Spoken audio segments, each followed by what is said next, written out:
खूप लोक इतर काय करतायत, इतर बिझनेस ओनर्स काय करतायत, आपले कॉम्पिटिटर्स काय करतायत याच्याकडेच भयंकर लक्ष देतात.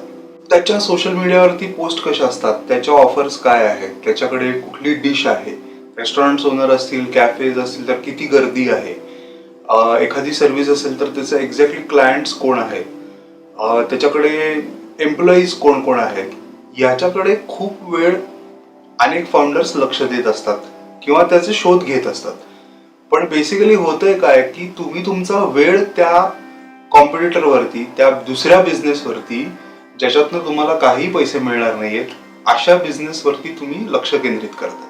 तर हा जो वेळ तुम्ही कॉम्पिटिशन बद्दल विचार करण्यात घालवताय किंवा ते काय करतायत ह्याच्याकडे लक्ष देऊन जो तुम्ही वेळ वाया घालवताय, याच्याऐवजी तुम्ही तुमच्या कस्टमर्ससाठी काय करू शकाल? तुमची वेबसाईट सुधारू शकाल का? तुमच्या सोशल मीडिया पोस्ट सुधारू शकाल का?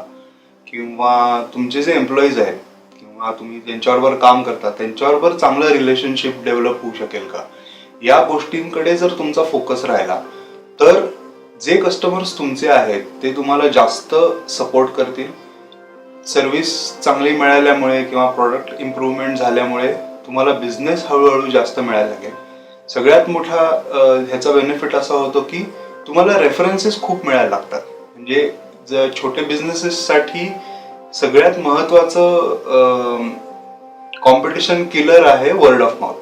म्हणजे काय आहे तर एखादा जर कॅफे असेल किंवा एखादं रेस्टॉरंट असेल तर आपण बऱ्याचदा मित्रमंडळींमध्ये ते स्प्रेड करतो की अरे इथे कॉफी छान मिळते किंवा इथे ह्या टाईपचा केक चांगला मिळतो.